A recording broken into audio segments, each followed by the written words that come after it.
Yo. Yeah.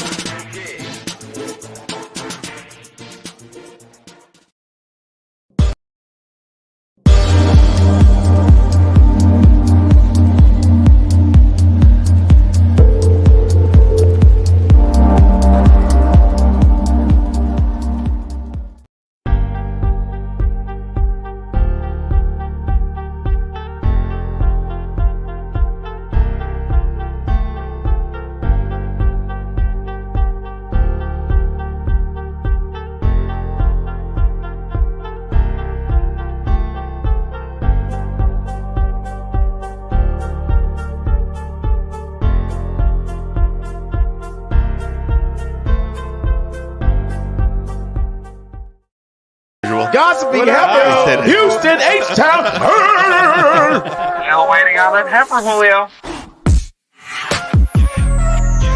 Oh my God. If it isn't Atlanta,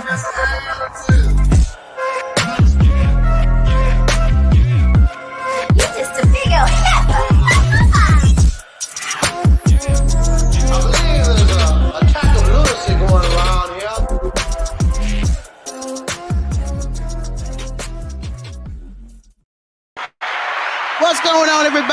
Heifers are in the building. Heifer 1, Heifer 2. I see you. What's going on, Heifer? Oh, hey, girl. Oh, you don't act like it's a delay. You hear me loud and clear. Don't start that tonight. You don't start. I didn't do no delay. Okay, I That's got just you. It's all in your head moving. It's in your mind, gold mine. It's all in your mind. mind. You visualize it would come. That's what we That do. part. And speaking of that, What's up to everybody in the audience? And it will come. Let's welcome the super blue moon tonight. That's true. Let's go ahead and get that off before we start doing our greetings. So go ahead and do your blue moon breakdown. Well, you know, today is a manifestation night, super blue moon, every 7 years. This happens to be the second full moon, but this is a special one. So if you got crystals, put them out there, get them charged.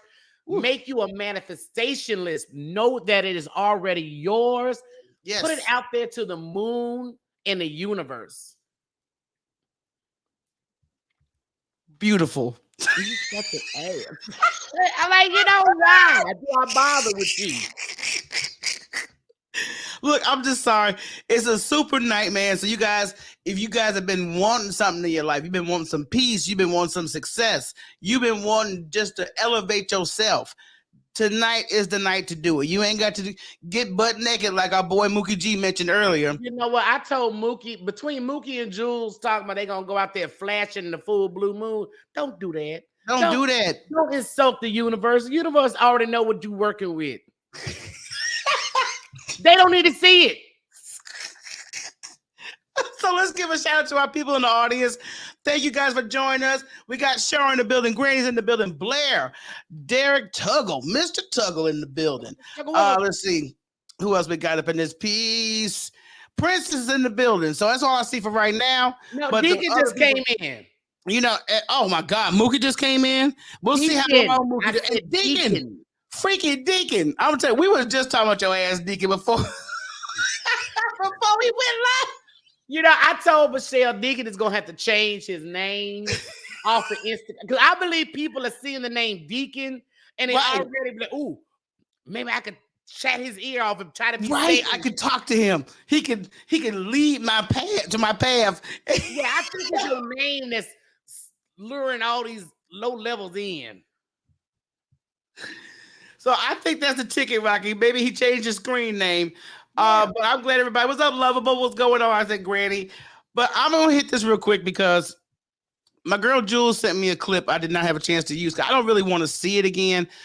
There's clips of Kanye West on a boat with his wife, with his ass out. Now, first of all, a romantic sexual evening, okay? And clearly, it had to be some favors going on. Oh, I'm just telling you. BJ on the river. It was a BJ river. And that's why I say for Kanye, it was probably very romantic. He had the water going underneath him, getting a BJ, you know, the scenery. It was probably lovely. I'm sure it was, but his ass crack was not part of the scenery. I could have done without that part, okay? What, you want to see the front part, the trunk? I don't want to see none of it. What's going on, D? What's going on, Josita? But I had to just bring that up. D. Along with, I know y'all seen this clip of Mitch McConnell floating around here where he is at a conference and he freezes like he done forgot. Yeah, are you gonna run? You know what? You know, and I was petty. I was on DL's Hughley's page, and I posted. My comment was, "If funeral was past due was a person." Mitch McConnell the funeral is past due like a year ago, a couple years ago. Dead. Girl, but I'm telling you, it's not a funny situation. But with all the dirt that Mitch McConnell's responsible for, I can't really have too much sympathy. Try not to cuss. You don't make me cuss. Talking about I don't want to F Mitch McConnell with his old racist tail. What up, Jack Guns? Yo, I'm just saying this is the second time he done shut down during the press conference. What up, Jules? What up, Jennifer? And do you think he may be one of them alien bots or something? He could be because he's been around. You know what? Maybe he has died, and they got the alien in his dead skin pretending. And they're having a glitch. But my thing is, you know, they're asking if he's going to run for re-election in 2026. Dog, it's been past due. Sometimes you've done a job long enough and it's time to just walk away. They need some younger blood in those seats. Yeah, they do. They need younger blood in those seats. And Mitch McConnell can't run. He's going to be dead by then. That's 3 more years. He ain't got 3 years. I have to agree with you on that one. But look, we got a great show for you guys tonight because as women, Rocky and I talked amongst each other, along with our other girlfriends, about what's going on with love, what's going on with men in general. But Rocky and I only have an interest in black men, so that's why we narrowed it down to that that title. But girl, after I've been watching a lot of this stuff, I may have to cross the street. Go get me some vanilla wafers. I don't want to, but damn. Girl, you know what? And the sad part about that shit is, I think it was an article out years ago about how more black women are dating. They're being more open to dating black, not black men, but outside their race. Men. Right. What's going on, Bad Apple? But black women, we do stay loyal. We do date black men, and I'm sorry, but a lot of black boys are dropping the ball. What a treat with their trauma, with their drama, with wanting to be a hoe. And it's just like you do realize as you get older, the same effect for a woman it goes with a man. Exactly. Especially if you old and broke. See, if you old with a lot of money, and I don't mean like little money, I mean like Jay-Z money. You a fool. You a young chick and get on your arm. Right. But when you an old broke nigga, it don't look good. It ain't gonna work, sweetheart. I'm just keeping it 100. I'm just saying, so we want to tackle this topic of black masculinity and love, and I want to show this clip before we bring our special guest on. So the clip is, I guess, men talking amongst men. Or really, it's a mixture. Well, they were asked the question, what was masculinity to them? Right. So you had the white boy and the cowboy he gave his, and the black dude gave his. Right. So let's just check out this clip, and then we're going to go right into this conversation. Check it out. I'm a black man from the hood. To me, being a man is knowing when to be soft. Point number 1 is a man who walks with God. Point number 2 is a man who stands on principle. Point number 3, which is a masculine man, is someone who is willing to sacrifice for point 4, the people that he leads. A true man is a leader. And number 5, a masculine man is never a coward. That's a lot there. Yeah. Male and female matters. God gives you one of those identities, you take on that role. And now you're responsible for fulfilling that role. There's a masculine crisis because men are not taking responsibilities for the God-given roles that they have in society.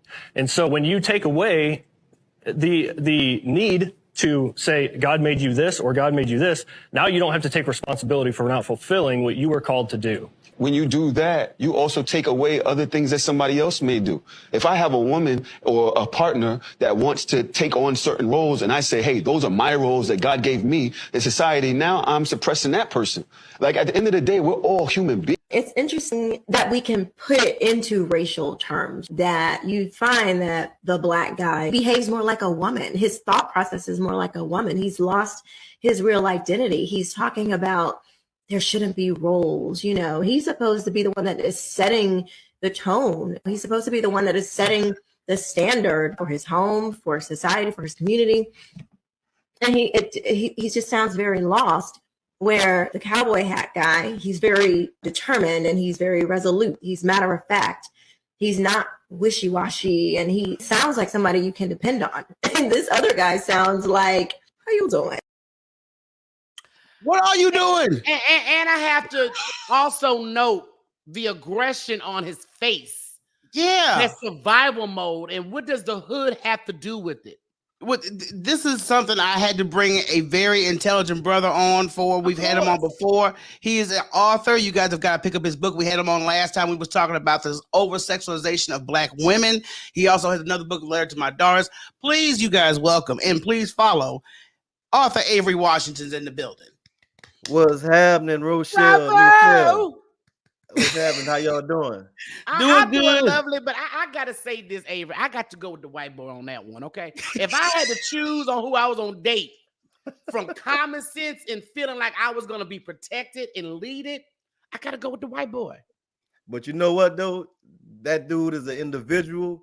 It's a lot of black men out there that are positive. that are leaders, that are good role models. So Where they at? please do not generalize us, and please do not leave us. Sir, We need you are married, so we can't speak on you. Okay, you already taken. I know you that brother. I'm sure he knows and surrounds himself with other men of the same mindset. Yes. Of course. Right.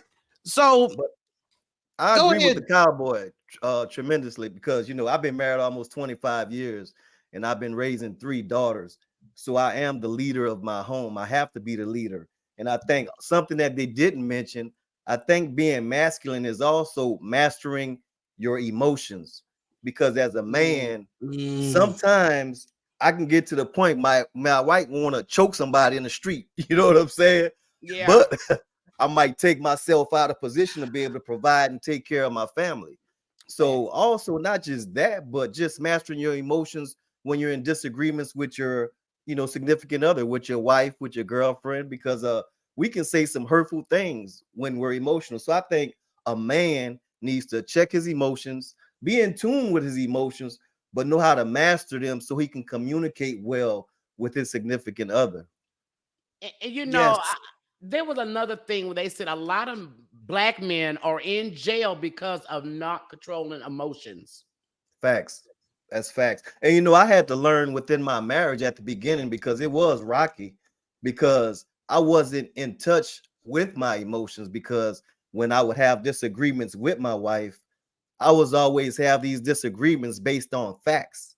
So my arguments were always factual, and she would, say how she felt emotionally, but I could never hear her because I wasn't in touch with my emotions. So in order for us to meet each other on the same plane, I had to step back and say, you know what? Why is she feeling this way? Let me stop spitting out these facts on what I feel is factual, and let me get into the emotional part. And once I did that, we had better communication and a better and closer relationship. And I think a lot of men need to understand that we need to really, stay in tune, in touch with our emotions, and share our emotions with our wives, with our girlfriends. There's nothing soft, like the black guy said, about I sharing didn't your understand emotions where with that a came woman. from. Yeah, that's I was soft. like, soft. Yeah, soft line. But it's obvious he's dealing with trauma, because it's all over his face, just like you said, Rochele. Yeah. That's why I said that would be the first thing that would, just not what he was saying, is his face is so tense and so guarded. I can tell he's in survival mode. Yep. And I don't want to will come lose home. because he will lose survival mode because he's emotional. that part, and see, that's me. My thing is, if I'm living with you or we dating, I shouldn't have to deal with you in survival mode, because you should feel safe with me. I should feel safe with you. Right. And I'm glad you said that, because men are practical when it comes to thinking, and women, we're emotional. I'm so glad you said that men have got to learn that emotional, because if you don't, you'll never understand your woman. Mm-hmm. It took some time for me to learn. So that was something I learned within the relationship. I didn't come to the relationship like that. I had to learn it. Yeah, and I think a lot of people do, a lot of men that may have not been exposed to the love and too much trauma over love. And when they finally get it, it's almost like a new challenge because uncharted waters. You know what I mean? Well, they're probably used to the toxic. They like, I know how to deal with this woman because I'm used to toxic. I'm used to the nonsense. So I know how to deal with now this woman loving on me and being caring and nurturing me. I don't know how he can't identify with that. Mm-hmm. Yeah. But, I had to ask Avery this question. Can you share your perspective on how Black masculinity is often portrayed in media and society, and how it impacts the relationships and self-identity? I got to touch on something that I looked at today. This cis man agenda that they're pushing out there. This is ridiculous, the way they're confusing our kids. There's a lot of programming that's going on. A lot of us have discussions, about the kids are being soft these days. They're not like our generations. Yep. And I beg to differ on that. I don't think the kids are soft. I think they're being programmed more than we were programmed when we were coming up.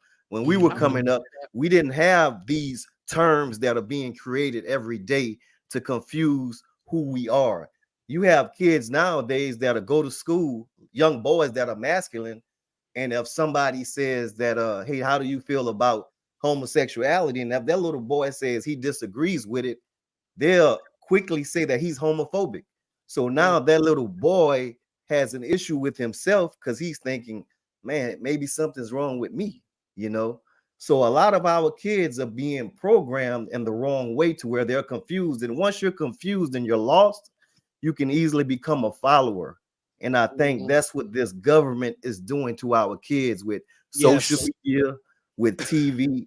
All of this is programming. That's true. And I know Michelle's son, my nephew, is very, macho when it comes to that. And I did have because of your dad. Yeah.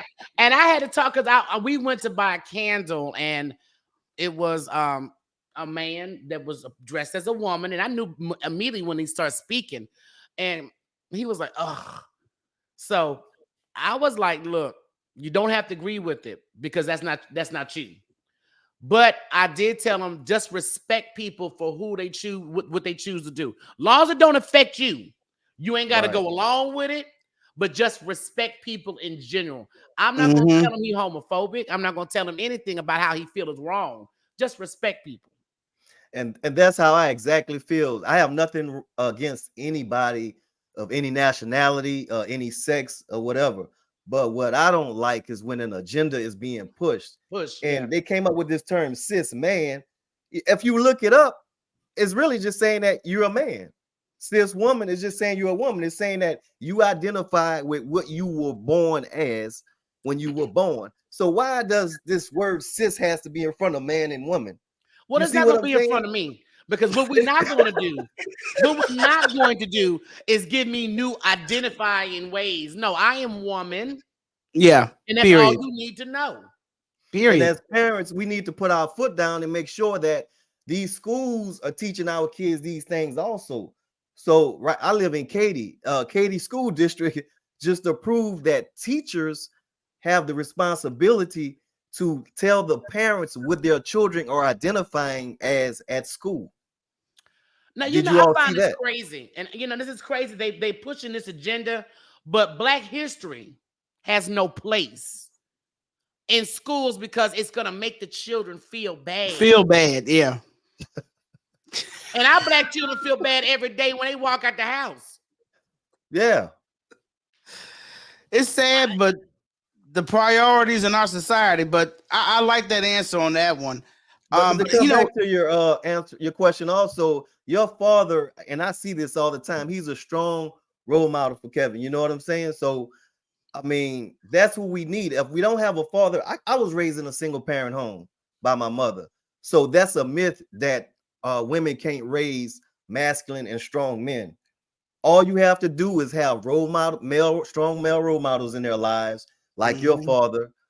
Be active in their lives and encourage them and teach them everything that they need to know, and they'll be okay. So that's a big myth. Yeah, and women I hate dressing them as girls, and women not trying to make that son her husband. Let him be a young man. Yeah, and I do hate that term that a lot of people run with, that single mother can't raise a man. And like, look, this is why I have a positive male role model in his life. There's no way in the world I can teach my son how to be a man. I can only teach him about instinct and, what he should be looking out for. But as far as manhood, no, his grandfather's a prime and great example of that.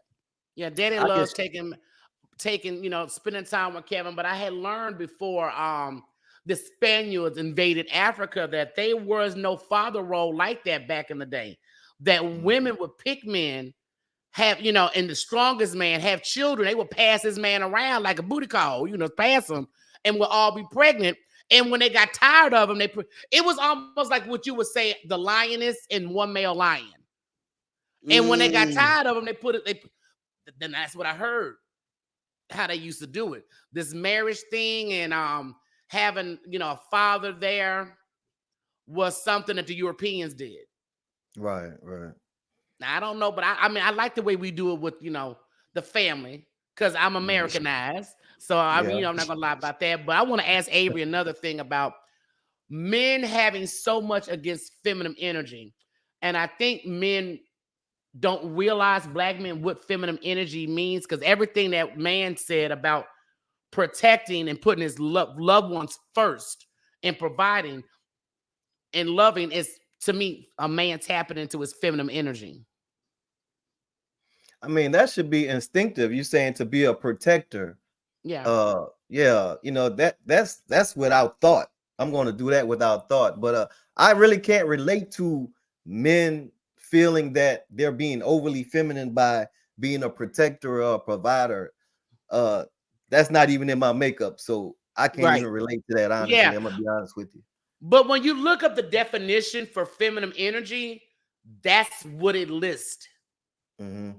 And when women tell men, oh, it's love, it's how you love me, and it may not be the right terms that men want to hear, but to a woman, it is. When you are listening and hearing me, when you are protecting me, when you're taking care of me, making sure I'm good, that's love language to a woman. So when a woman says, oh, that means, you know, how you love me, I think men misunderstand it, because everything under that identifies a feminine energy for a man is love language for a woman. Trina said they wasn't ready for that hard truth, Rocky. But you look, I like to look before I speak about things that I don't know myself. I want to look it up. I want to see what it is. I'm a person that likes, Michelle knows, I'll be listening, watching stuff that I may not ever use, but you never know I may use it. But I'm like, I keep hearing this debate with men and black women all about feminine energy. What do you think energy? What do you think? So I'm like, let me look it up. And y'all need to be doing the same thing if you're going to have a debate about it. Right. Know what you're talking about, because everything listed is what the cowboy said at the end. For what you said comes natural, protecting your wife and your children, providing and making sure they're good. And you learn to listen to your woman by listening. I need to stop being so practical and learn to be more emotional. That is feminine energy. And this is an all man that y'all looking at right here. Oh man, well, I appreciate the compliment. You know, thanks for breaking it down to me. Hey, I had some feminine energy. Look, I had some feminine energy that I didn't even know about. Huh? Yes, I mean that is embracing, but we all possess feminine and masculine energy. But you know what the thing about this whole situation is? The cultural norms and expectations influence. That's two different battles. You know, black men, I think it influences some of our brothers on how they approach love, because you have these societal issues on how society is supposed to see you. And then you'll have, just other issues as far as black men not taking love as seriously. But see, when you say what society sees you to be or you supposed to be, man, I don't give a damn about society or whatever. I'm just being me. You know what I'm saying? So if you a man, if you a male, and you have to ask a woman to be a position in your house, you not in touch with your masculinity anyway. Because what I know what my wife did, my wife watched me and she saw what type of man I was, and she saw that I was a leader and she followed. You know, if you're a leader, a woman is going to naturally follow you. You don't have to ask a woman if you can lead. And that's what I saw that the black guy was doing in the clip that you showed, you know. Right. You know, but you know, another thing too, having a great woman behind a man is great for a man's ego and self-esteem also. Because like I shared with you all before, it was a time where my 21-year-old was born and I got laid off from General Electric. You know, the plant moved to Mexico for cheap labor. And when I got laid off, my wife was working for Shell Oil Company, and she was like, look, don't worry about rushing out there to go get another job. We just had a baby. She said, just chill with the baby and bond with the baby. I got this. So me as a man, instead of being with a woman that was negative and say, damn, you got laid off, even though it wasn't my fault, you know. Damn, you got laid off, you ain't got no job, you know, I don't need you, this and that, you know, beating you down as a man, you know. What she did, she lifted me up by saying, hey, I got you. So this is why people need to take time in relationships, because things don't happen overnight. You have to have growth within a relationship. So by her doing that, I told her, I said, look, when I'm making enough money to take care of us, you don't have to work anymore. And I got to that point, and my wife hadn't worked for so many years, but she just decided to go back to work, now. So, that means a lot also to have a woman in your corner to help you when things go wrong, because relationships, you're going to have ups and downs. My marriage hasn't been perfect at all. My financial status hasn't been perfect at all. So, but that's good. I'm glad you point that out, because we do have a lot of sisters out here that are nourishing, caring, and they're like, I got your back. It's a temporary setback for you. So, just do what you got to do. But I think that had it been another twist on that, if your wife was the type of woman who was like, oh, you, like you said earlier, you ain't got no job, and what we going to do about this? It would have been a nag session. No, it won't be a nag section. It would have been like the girl I worked with that I didn't understand. That man took care of her and a child that was not his. And the moment he lost his job, she left him. And I told her, that's some, you wrong. Right. I can't say what I really said. How do you do a man that's had your back? And he just lost his job? You're not even going to try to see if he's going to get another. No, you ran right to the next best thing in your mind. But on the real, I only stayed out of work for about 3 or 4 months because that wasn't me. But I was on a panel one time, and it was a group of women. So I put the question out there. I asked them, I told them the same scenario I just told you. And I said, well, as a woman, why do you all feel that she trusted me to do that? And they educated me also, because I wanted to hear not from just my wife, but just women outside of the home. And they told me that your wife had been watching you move from the beginning, and she knew what type of man she had. Yeah. So she felt safe and secure in doing that. Yeah. Because of the moves you made before. She know you're not gonna sit at home smoking blunts, playing Nintendo all day. play Xbox, huh? Yeah, playing Xbox, fingers all numb. She knew what she had. I'm telling you, because had you had a game chair headsets and was on that, no, we're not doing I that. be like, baby, we got to pound your system since you're not working. Okay, you can take a break but that shit got to go.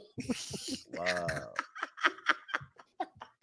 But no, I do agree. She knew she had a hustler and a man that loved her. Right. And that she had a leader. She didn't have to worry about that. And when you have a leader, and if your leader get wounded real quick, you got to let him heal, keep the family going. And our family went through that. And our mother was always the same. If daddy fell, I picking up the pieces. Yeah. So, that's why I said I didn't understand that thinking. But I would never rely and live with a man or marry a man that I don't feel that's going to lead me.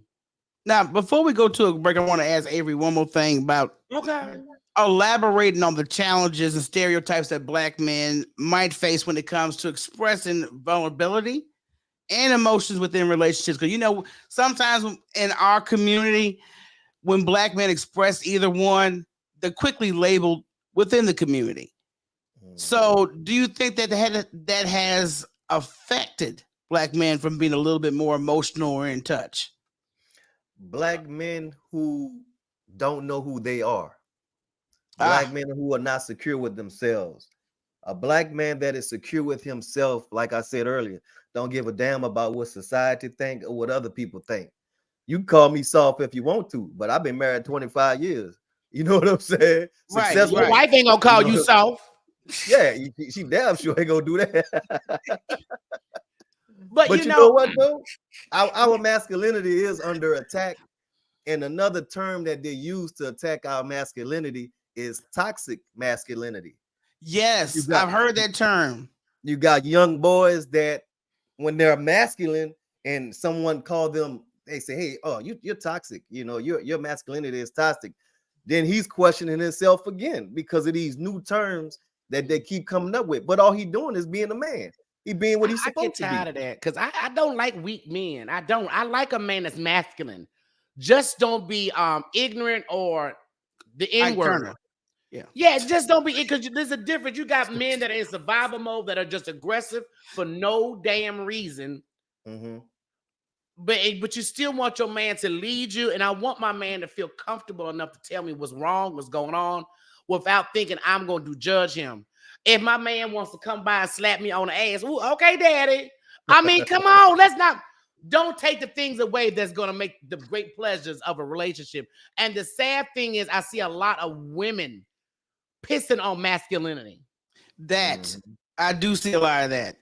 And so I can't blame everything on men when women are doing so much damage to the dating pool, to what men expect. You give the coochie up to everybody and anybody that give you any attention because you're lonely. You get pissed if a man open a door for you. Oh my God! Yes. Oh yeah, I don't want flowers. Well, bitch, I do. I love flowers.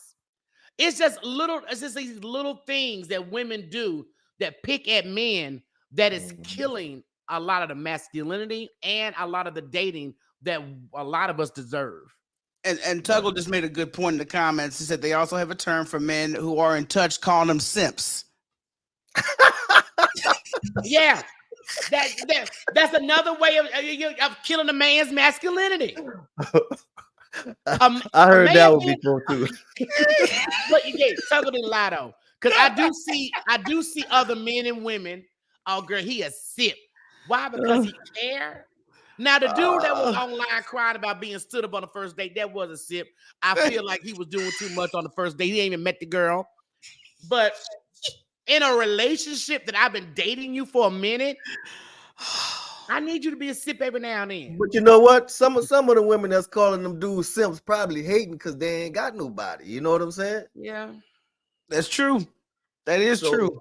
She might be calling him she might be saying he a simp, but trying to backdoor. You know what I'm saying? Be in his DMs later. Yeah. I was just playing. Let's go to a quick break, y'all. We'll be right back. More with Avery Washington. Don't go nowhere.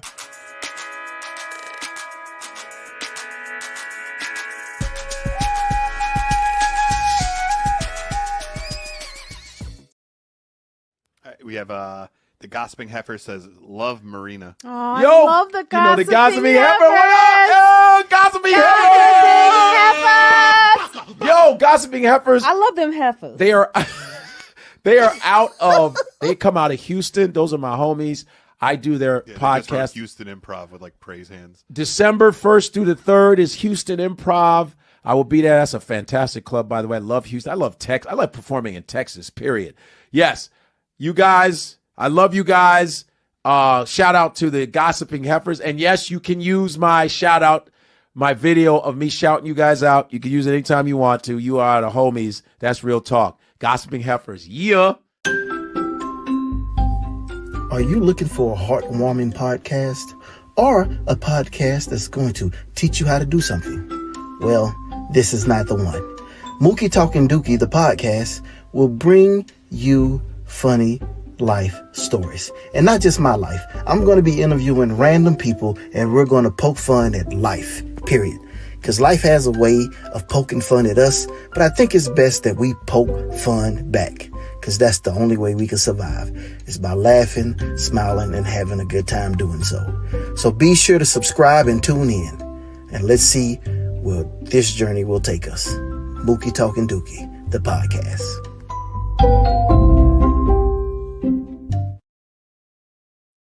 All right, we are back, and the other heifer is in the building. Look, I'm laughing because you know how you got the little comments that you can talk to each other. I'm up here tapping on this shit like it's my iPad. Trying to answer Avery.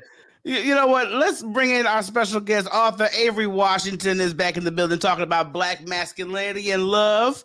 So, brother, I know you got a lot of experiences. Is there anything particular you want to share that would be a great addition to the conversation? Yes. When I was a young boy, my aunt and my mother used to always tell me, Avery, you need to watch how you speaking to people. You know, your tone is kind of aggressive. And I never realized my tone was aggressive, but I guess that was just a little boy coming up being masculine. So even in my teenage years, I continue to hear that from my mother and, you know, my aunt. Then dating, I started hearing that from women. And I never yelled or anything like that, but it's just my demeanor could be intimidating. And I didn't know that. Even when I got married, you know, my wife would say, Avery, you gotta watch how you talking to them, or watch your, because it just seemed like I was being aggressive, but I'm not. Right. So what I had to do, You mad or something? yeah, it looked like I'm mad or angry. Yeah, that's how women perceive it. Like, oh, is he mad? What I do? Some people see it as intimidating. So that was something I'm still working with, even within you know, my marriage and stuff like that. When I'm talking, making sure that it doesn't come across aggressive or intimidating. Which my wife know me; she know that I'm not like that. But it just looks like I'm being intimidating to someone. As a woman, it makes you feel a certain way, because I've had this issue too. And I would be like, dude, why are you so aggressive? And I would be like, just chill. Whoosah. You don't have to be. I'm like, I'm not here to hurt you. So, you know. Yeah, but it's not even yelling. It's just. Yeah, you're not yelling. It's just a. And I'm like, dude, I'm not one of your niggas. I'm not your homie. Okay, and that's just how, and that's what I would say to this dude. I'm like, I'm not one of your boys. And that's even when, you know, if you joking and you say certain names or playing, yo, dude, don't play with me like that. I'm not one of your homies. Even dealing with my daughters, when I speak to my daughters, I have to try to rear back, because I don't want to seem intimidating to them. Your boy TC is world famous for that. I ain't gonna even lie. Let me tell you something. Dealing with my his mouth can get the best of us, and it's because we know him as our father, but we also know he's a very blunt-spoken man. And I'm sure he's got, these are my daughters, they should know how I am and who I am. But at the same time, I'm like, dude, don't talk to me crazy. What's wrong with you? And you'd be like, I wasn't trying to talk to you crazy. Yes, like, you was. Yes, you you are were. aggressive. I could feel the energy of your feelings. Yes. You just worded it correctly about me. I'm too blunt, and I don't know any other way, because I can't be fake about it. You know what I'm saying? So, but now see, I'm very blunt spoken. I have a lot of my daddy's ways, and I'm not as bad as my dad, because I know when I'm talking to certain people, okay, this person is very sensitive, so let me find a way to deliver this message without hurting their feelings. Right. But when I'm mad or I don't like you, you get all of it. and I'm unapologetic, because if I meant it, I'm not going to apologize. I can pop off, and then I gotta be like, damn, now I gotta go apologize because I did too much. But you see, y'all know me, so y'all know that I'm an introvert. But when I meet people that are genuine, I become an extrovert. So that's why I can sit here and laugh and joke and talk with y'all. But normally I'm not like that. You've never came across aggressive. But when I met you, it was very clear. This is the man. Don't play. He don't play.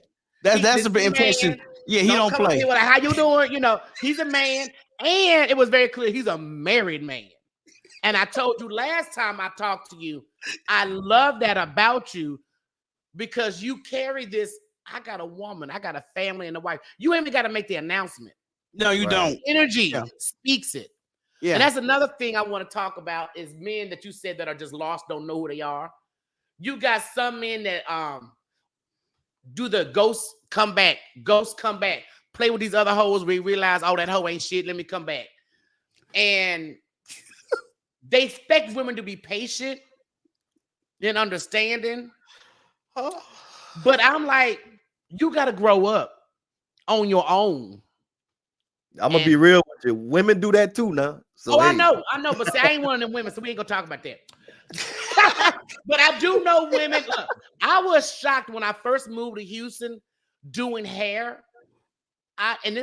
God forgive me, she was ugly. She was ugly as sin.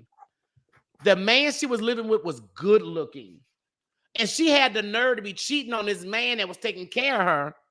But this is why I don't do that work husband shit, because it was her work husband she was sleeping with, messing with.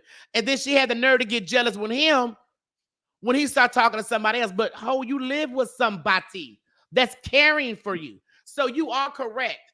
But being that you're a man, I feel like this is, and that's immaturity on both ends too. I think that's also low self-esteem on both sides, man and women. You need to find yourself. But finding yourself falling on new penis and new coochie, or just going into this ghost, you can't find yourself that way. But you know, we had our years of being a hoe back in the day. You know what I'm saying? So at this age, that's played out. Ain't nothing cool or cute about being That out in part. the street. I'm so glad you said that, Avery, because I want to put something on the table. And I'm speaking from a personal aspect because I'm in a certain age bracket. In a certain age bracket of your life, there's things that you need to have accomplished. And I think, number one, that you have an idea on what companionship is and when you find a good person that really cares about you. Yeah. But Rocky sent me a bunch of videos the other day about how many nurses are talking about there's so many single black men alone in nursing homes. They got no wives. The kids don't want to check in on them. And I've actually experienced that as well as Rocky, where you have a man in a certain age bracket, they got a good woman, but at the same time, Still I'm acting a still fool. gonna play around and not take you seriously. And the thing that tickles me with this, they don't treat the baby mother with like a major respect. They didn't marry her, first of all. But then you expect your kids to come back and wipe your ass. When they get older, they got their own life. I'm just keeping it 100. It's 100 on that. You for real? I I agree. find it hilarious to see a hoish man or a man that's still immature doing princess shit in dates with their daughter when they're not even doing it with the mother or a woman in their life. Yeah, see, they were supposed to be in that household, being an example for that daughter. Thank you. That's it. And that's what I said.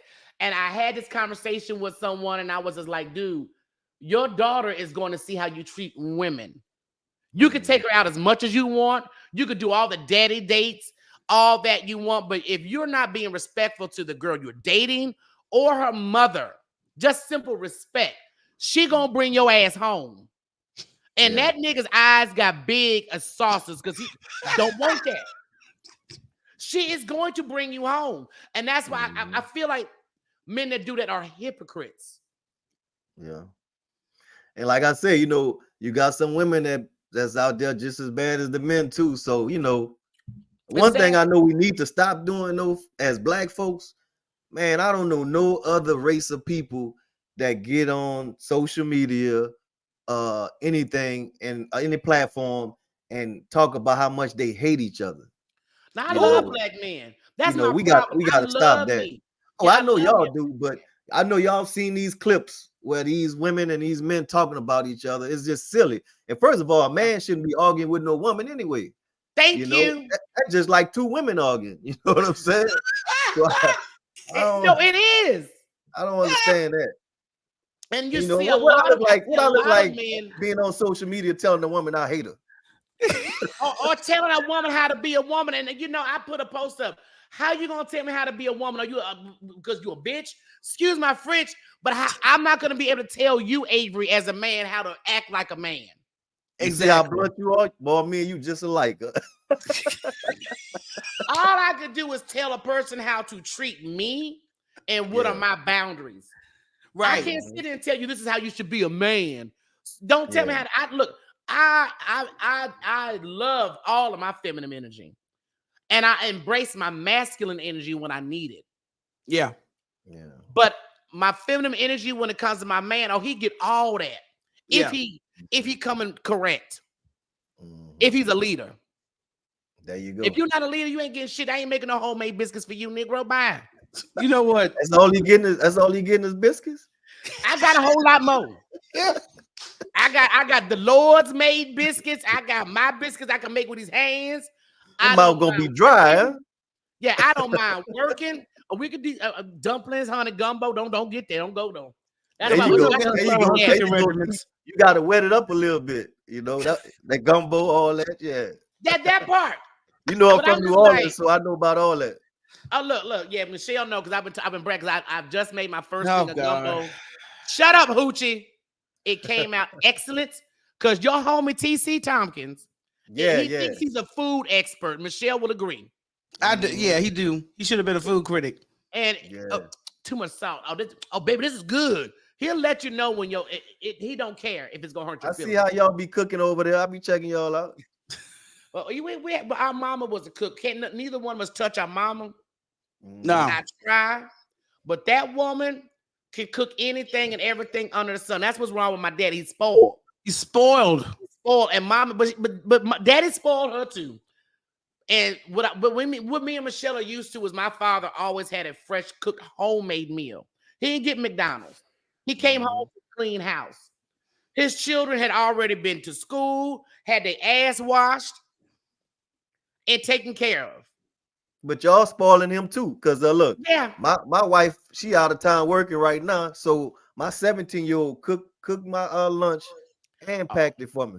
See, your daughter has learned from her mother. Exactly. And we learned from our mother how to take care of daddy.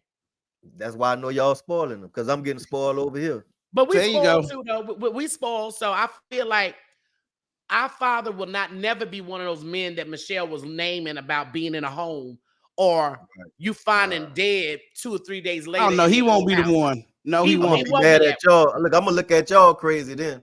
No, because our father loved us. So I have no problem loving my dad back. Even though he could be an asshole, I still love him. Yeah. And I'm going to make sure his health is good.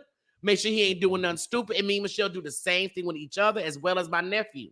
We have a unit in this house that I thank God for. And I expect to have that same unit in my own personal house.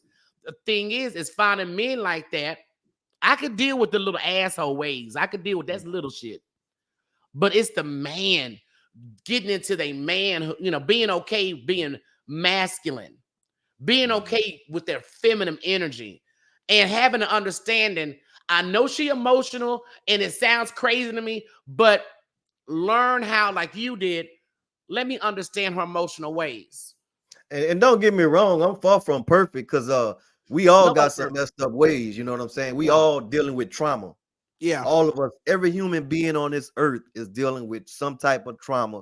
Some just hide it better than others, Yeah. Or some are smaller, because I think mine are petty traumas, but they still trauma. But see, you might think they petty traumas, but the person you with might think is greater than that. Well, you know what? I think the first key, like I was just telling Michelle earlier, is knowing your faults. You have to embrace them and acknowledge them. Right. Because if you don't know what's fucked up about you, you're going to be a real nasty, messed up person to whoever you are. I know I'm spoiled. I know I have a thing of when you saying something I don't want to hear, I'm going to start talking over your ass. I know this about me.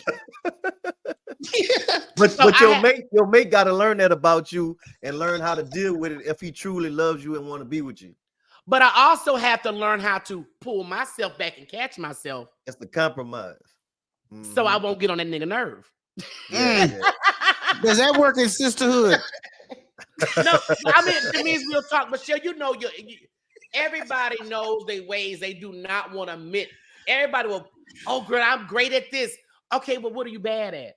What do you have a hard time pulling back and controlling? I'm a control freak. That's another problem I have. I like to control situations and what's going on with me and my space. Right. I'm like that too. I'm a Virgo, so I'm a perfectionist. So there you go. And see, Libras and Virgos are got too much in common. Yeah. Exactly. That gets on people's nerves too, you know what I'm saying? So but the funny thing is, it's funny how Michelle sent me something being funny, but she was being honest on how she felt. And it was a Libra meme she sent me today. You know what I'm talking about? Don't tell me what to do.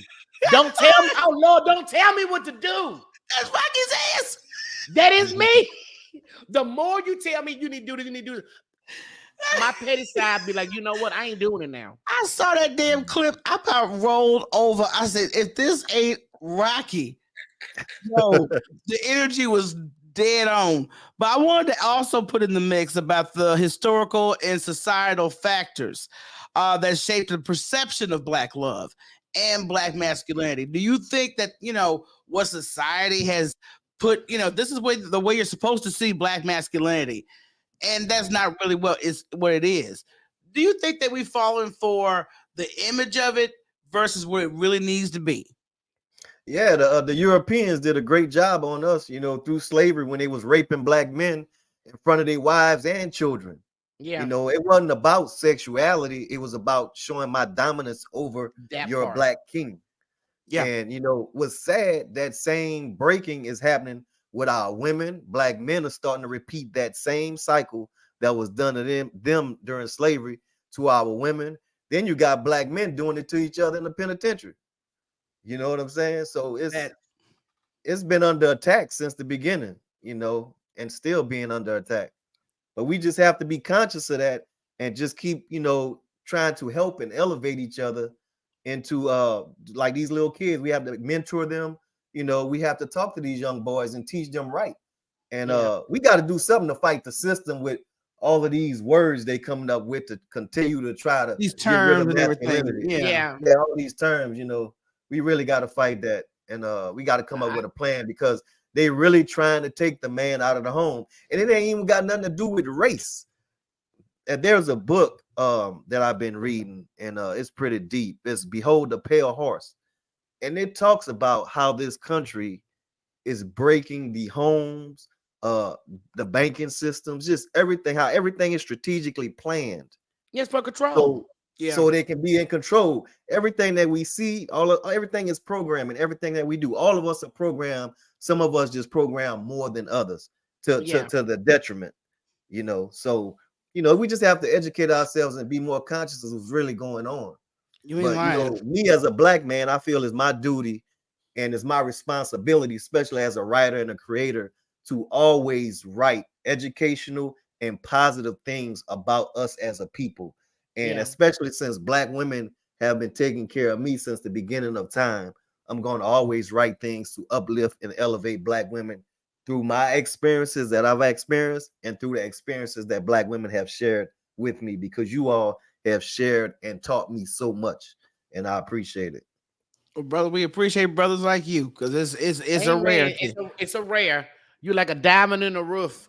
I still say segregation. I know Michelle like, oh Lord, but I really feel like until we as a people get together and start healing each other, loving each other, showing that we could do this without begging to be in somebody's playground that don't want you, is really where the true healing starts. I feel like long as we're amongst the enemy, I'm just gonna say the enemy or the system, we're gonna always have this problem, because we're gonna have the programming. You're gonna have the people. You got the enemy building your schools right now in Houston. The state is gonna take over the school system, and we already know why that is. So and out of all the school, out of all the areas in Houston, I'm in Texas. You want to pick Houston? Yeah, that's the most predominant Black and Spanish area of Texas. Yeah. So I mean, when Black people realize, and I keep pushing it and saying it, we have to retreat to each other and depend on each other once again. And educate our children about Black history, the Black greats, all the adventures we did, all the beautiful things that Black men and Black women have done is so much, and avoid the cis and these new terms and all this other BS that has no meaning for us. None. I will leave this earth feeling that we need to be amongst each other. Yeah, and that's we got to look out for we got to get back to it takes a village to raise a kid too. Yeah, I've heard too many people saying, forget them kids, I got my own to take care of.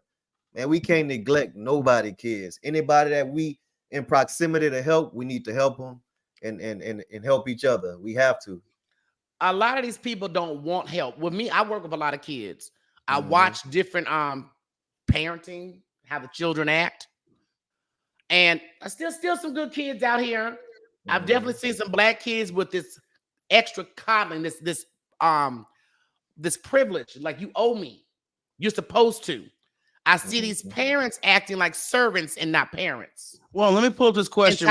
Entitled children. That's what I wanted. These kids entitled, and if you say something or redirect them in a polite, don't speak to my child. Don't, damn you and your child. Well, let me pull up this comment here from the chat from Anthony Williams. Nowadays, some women not only want equality, they want to dominate relationships, careers, sports, etc. And you know what? Like he said, some. So he's very factual on that. And It's true. y'all spoke on it earlier. Yeah. You know, you do have some women that want to dominate the man in the relationship. Yeah. You know, And they normally gonna look for someone they think they can control. I don't want to dominate no man. I don't want to dominate no man. And y'all can look, y'all can have the military, y'all can have football, God bless you. Mm-hmm. Do it. But you know, like that when I want to go back to that video earlier when they were talking about roles. And I think some people, like that black man, had a confusion on roles. It's almost like if I'm able to change a tire better than you, then fine, let me do that. I am handy, and Michelle will say this when it's putting things together, fixing things. You may be better cooking. That is not a role as far as to say, oh, you a woman or I'm being too manly. It's about playing on each other's strengths. You pick up each other's strengths. Wherever you lack, the other need to pick up at. If you good at do fixing a tire, and I know how to fix a tire, guess what? I'm gonna let you fix that tire. Matter of fact, I wanted to ask Avery. I'm sorry, go ahead, Avery. Now, I was just saying, you know, we going back to the black guy in that video, and I don't even know any men like that. So no, I've heard men say this. I know, I agree with you. Yeah, totally. But what I'm saying is the circle of people that I'm around, I wouldn't even associate with that type of man. That's what I'm saying. Yeah, that's a big thing, because who you choose to associate and bring that energy into your life, I'm good without it. What advice would you give black men who feel pressure to conform to certain expectations of masculinity while wanting to also be authentic in their relationships? I would say spend some alone time with yourself. Even though I've been married 25 years, my wife understands that I need my alone time. So I'm still learning about me every day. So to me, if some man is trying to conform to some standards that somebody else has set, he's still lost and doesn't know who he is. So he needs to spend some time with himself, do some soul searching, and find out his identity, find out who he is. Thanks. Yeah, I mean, it'd be nice if we could just do what they used to do back in the day in the African villages, where a boy became of age and he had to take a task to prove his manhood or go to a camp. But we don't have those resources. So most folks who don't have that kind of guidance and surroundings, they'll just grab, random information and think that's the truth and run with it. So I gotta go back to reprogram. No, go ahead, finish. No, I was just yeah, but I was gonna say, even if we don't have a lot of, we do have some things that we could do. And like you said, you can't leave children behind just because they're not yours. I feel like if you have a male cousin that's older, or uncle, someone, a grandfather, spend some time with that male child. But I also go back to that woman that I call horse laughter. Oh, Yana, yes. Yeah. And she said something. This is why young men at a certain age had to be taken out of a home. Because if you have a toxic woman in that house, your mama, feeding you negativity, telling you that you ain't shit. You preaching now. You ain't a man. You just like your sorry daddy. That does so much damage. And I think that is more. Yeah, I think that is more of the damage that we are looking at that's happening to a lot of our black men. Some people needed to hear that. I'm glad you said it. Yeah, because she spoke truth when I said that. That is the most toxic thing you could do to your little girl child or your male child, but especially for a woman to tell that to her son. That's heart-wrenching. Yeah. Now, that's supposed to be your first example. Yeah. You know what? That boxer that just won the championship, Crawford, he spoke about how abusive his mom was. Have y'all seen that? No, I haven't seen that one. He said when he was coming up, his mom used to tell him, "You ain't shit. You ain't gonna be shit." She used to pay little boys in the neighborhood to try to whoop him, see that. but he would always whoop their ass. But he said they got a better relationship now. But what I respect about him, he was so open and transparent about it to this day. He said it still hurts him to this day because he said, "That's my mom. That's my first love." And y'all know from my book, Letters to My Daughters, I said that, a father is a daughter's first love. Yes. So don't be the first man to break her heart. So the opposite happened with him. His mother broke his heart. So I think we have a lot of these toxic. True.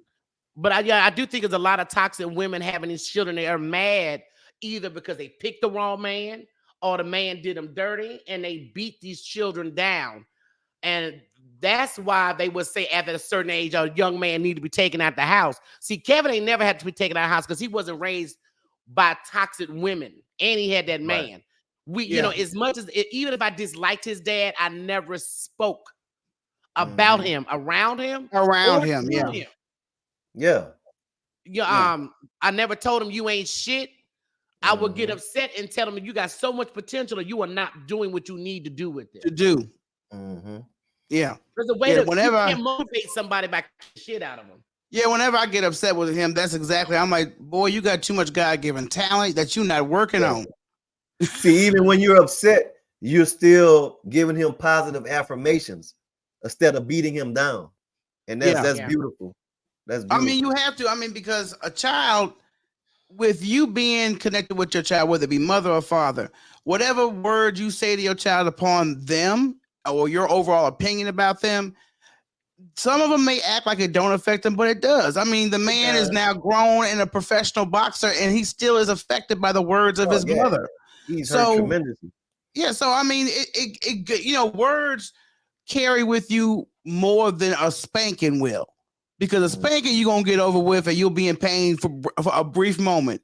That bruise of words is deeper and lasts longer. They last. It's like a repeat. That's how humans operate in general. Whatever's negative, even though we've moved from that situation, it still does a replay in your head.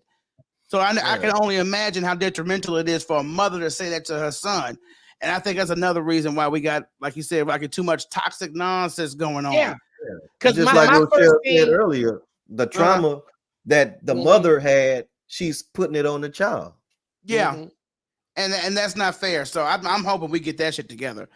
But in your that's opinion, why I tell you, if you're not ready to be a parent, if you know you are toxic, don't have kids. It's simple. Cross your legs or take some damn use a condom, something. But my attitude is, but the first thing when a man starts telling me that, oh, I don't like my mama, I'm like, oh, I can't talk to you. I can't deal with your ass. I don't like hearing that. I don't like hearing that either. Yeah, because see, I already know if you don't like your mama, that means I'm gonna have a lot of problems with you. Right. And a lot of them that say that, they hate women. A lot of them that say that.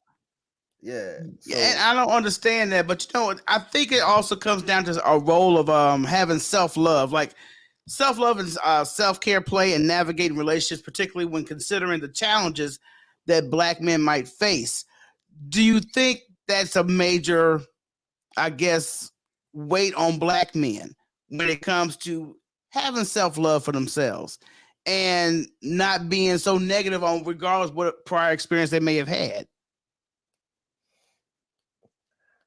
Man, trauma is serious. I deal with trauma every day as a Black man. When I step out the house, I'm wondering if I'm gonna get pulled over by the cops. Am I gonna get shot? Am I gonna get, beat by them? Just it's a lot on a Black man. Being a Black man in America, being a Black woman, being anybody Black in America. Black, period. It's traumatizing. So all of us deal with some type of trauma, but as we have to put some of that trauma aside in order for us to have a successful relationship, or either go to therapy, or either either talk to our spouses or our girlfriends about the trauma that we're dealing with. We can't allow that trauma to keep Black men and Black women separated from having relationships. Yeah. I believe again, to go back to what I said earlier, segregation, because if it was a Black community, as a Black man, you would not be that scary. Of worrying about the police rolling up on you, shooting you up, or coming to your house while a Black woman is sleeping and shooting her up in her damn sleep. This is why I said it's so serious that Black folks have got to take this serious about unifying with each other. And I make jokes of saying that all of us can't go, because some of us are so brainwashed and so used to the bullshit and living in it that I don't think there's no help for you. So there's no need for you to come. Save the ones. What did your girl Harriet Tubman say? I could have freed a lot more if they knew they were slaves. Right. And you know what? That's what I appreciated about that Alabama situation.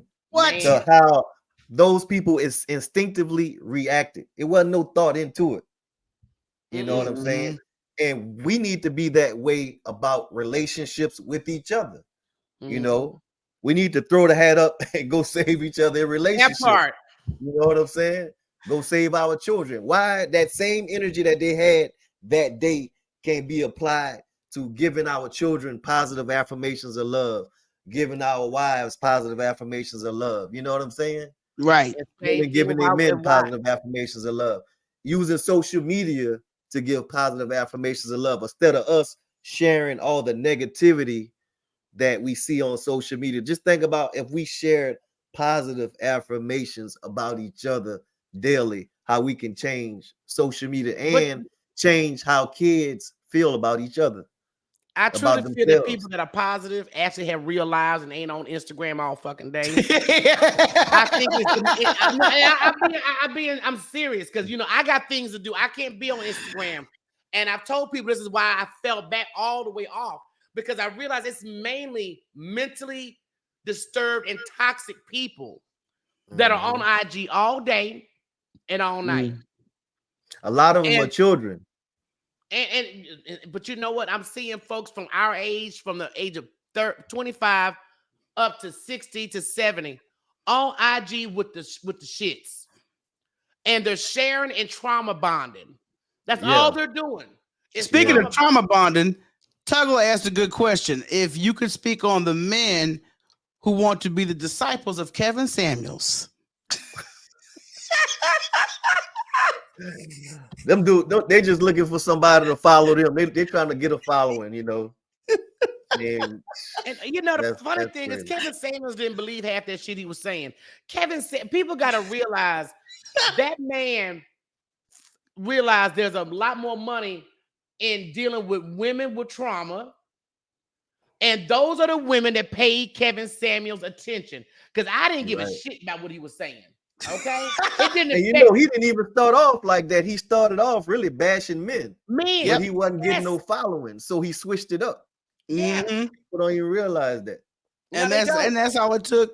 Do the switch up, and then you would have the same tragic people, men and women, falling up in that live, and then women that would kill me that would go live with him. I'm like, sweetheart, you're not in his bracket. You don't even need that. You need to type a question in. Don't cam up. Don't even call in. But it's almost like I just told one of our homegirls, I see men on there that be bashing women, talking crazy, and the audience is full of women. And I'm thinking to myself, all you bitches got trauma. I never understood why they listen to that negativity either. I always wondered because why. they are unhealed, trauma bonding fools. But you know what though? It's another myth out there that's going on, another narrative that's out there. They say black love don't exist. Oh, that lie. All of the men that I know and associate with been married 10 plus years. You know what I'm saying? So black love does exist. You might not be at that point now, whoever you are, but I mean it does exist. We just have to be patient and pay attention, and it'll come. All have to do self-healing. I've gotten better with how I react to things because I decided, you know what, I'm gonna do some self-healing. And I use my crystals and me being spiritual, like I'm using this doggone new blue moon.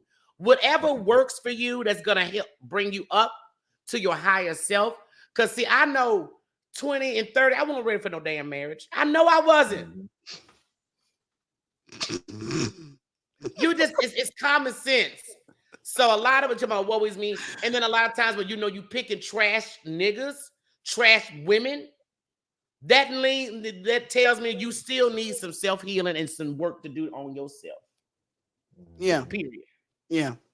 And I mean, and then sometimes, like I said, it's good what Rocky I gotta endorse, because definitely taking a look at yourself to see why you are running into toxic energy after toxic energy. So you're entertaining it by default. So maybe it's time to take a step back and do some self-examination. And I think that's where we need to all start at, because we are all so easy. So, well, she did me wrong. He did me wrong. Well, how many times did he do you wrong?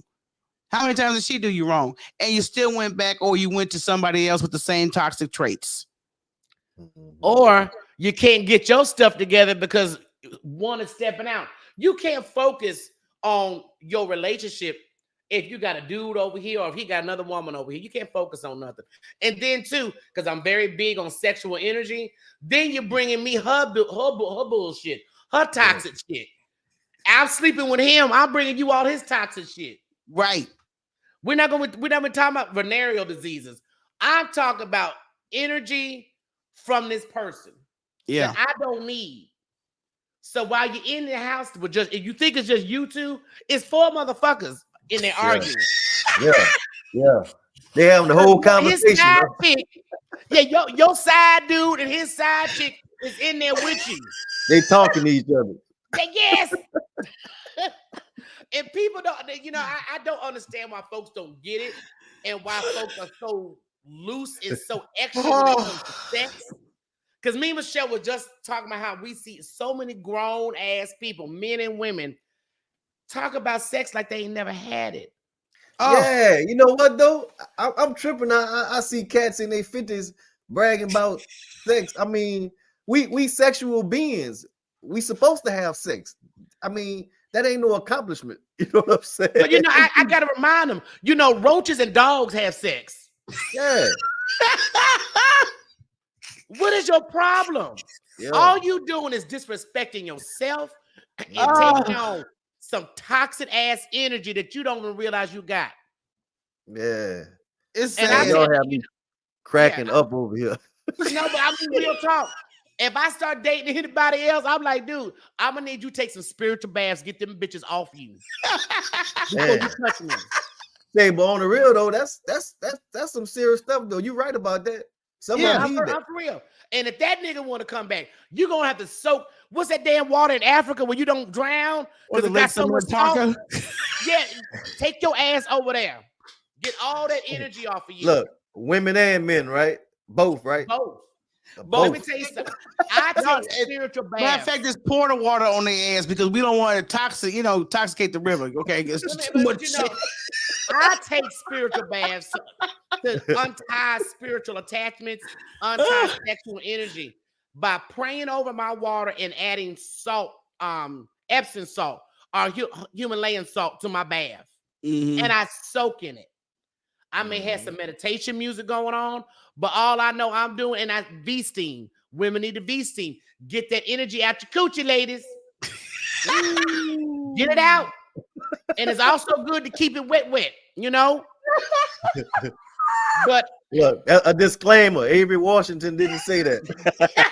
I'm just saying everybody need to be doing that. If you know you've had a lot of different sexual partners, if you have never took you a salt bath and prayed over it, I advise you to do it. And it's gonna take more than just one salt bath. I can't with Rocky. Okay, you can't, but trust me, you gonna be like, why is that nigga splashing in the tub? And I'm just over there pouring salt in the water. It's like, you go. That's what's going on. He gonna draw up like a snail. Sound like you drowning somebody. I'm gonna drown that Negro with salt. Get them hoochies up off you. I don't want no hoochie demons. Rocky, what you sipping on over there? I see you drinking a little something. You got a cocktail over there? Yeah, she got her vodka and cranberry juice. So that's the house specialty over here. Oh my God, man, this has been one of them conversations that always awesome conversation with Avery. Always man, awesome. I love y'all, man. I love y'all so much. I appreciate y'all so much. Man, we appreciate you, Avery. Now, if you guys have not gone to his website, could you drop where the people could follow you and purchase your merchandise? Yes, my author website is averywashington.com. You can purchase several of my books there, or you can go to Amazon and you can purchase audiobooks, Kindles, paperback, hardcovers, and you can follow me on Instagram at author Avery Washington. Please follow that man because I'm telling you. Hold on, ladies, don't be in his DM because you ain't got to worry about his wife. And this is my latest book, Over Sexualization of Black Women in America. This book continues to stay on the bestsellers list. So this is a must-have. I talk about the history from the 1700s all the way up to 2023 about how the Europeans have planned and plotted and over-sexualized Black women. Just got through rewatching And I'm that telling story you, about Sarah.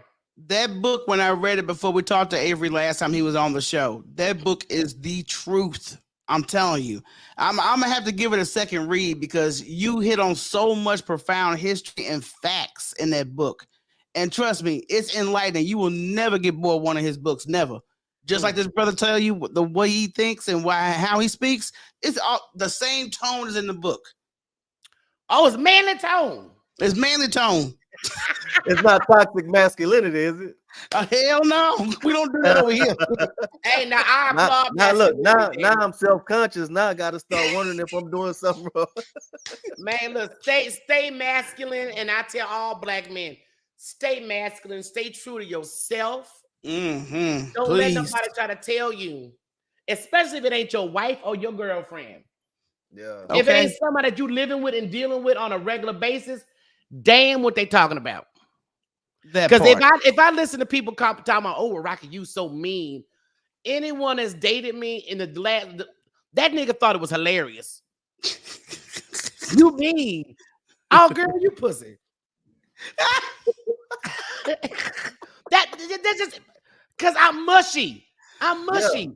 I'm very mushy. So that's why I'm like, okay, y'all don't know me well. Yeah. So they ain't even worth the addressing. Yeah, so God See, bless me and you here with the bluntness. You know, That I part. like you. I'm shoot, People but you got got me rolling. sometimes people need it, Avery. Yeah. This is the problem. This is what's wrong with people. I don't have time to coddle everybody. Okay. But you know, they And used to call me crazy when I be blunt like that. You know, No. man, you crazy. No, I ain't crazy. I'm just telling you the truth. Telling you the truth. Yeah, That's but all you it know, is. when a woman does it, you know, the new B word is a bully. Yeah. Bully and mean. Well, meanies. You know what? Thank you again, Avery, for joining us. We're going to go to a break. We're going to close the show out. Avery Washington, everybody. Thanks again, Avery. All right, peace. Appreciate y'all. All right, appreciate you too. Y'all make sure y'all go to that man's website, buy them books. We're going to go to a quick break before we close the show out. Hoochie, calm down over there. I don't know what the hell going on. Okay, stop it. Break time.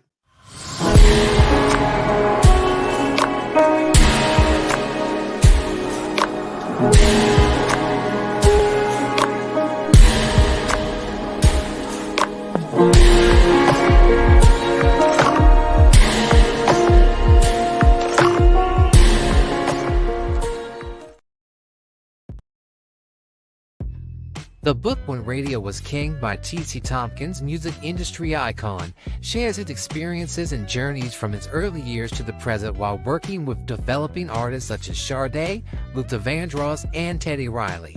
T.C. Tompkins specializing in identifying legendary artists and launching their music to the top of the charts. Get your copy today. When Radio Was King, also available in ebook.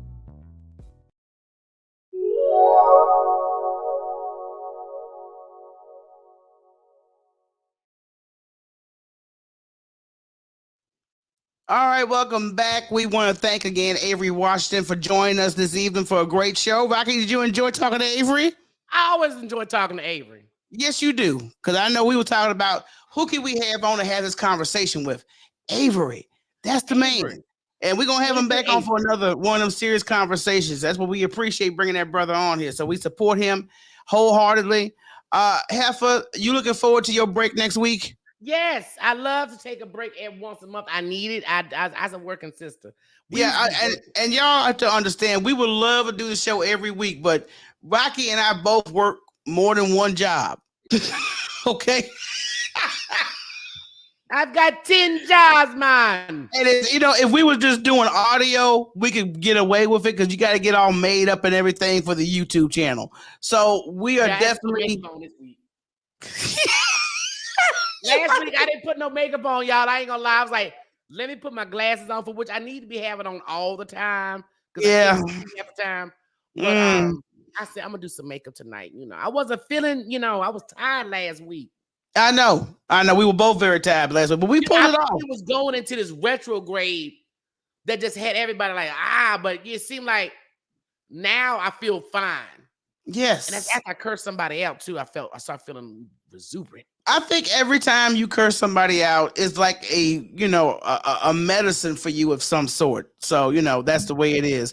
So no show next week. We will be back on the 13th. You guys have a safe, happy holiday. Heifer, you want to just close us on out here? Yeah, I holla. Stupid.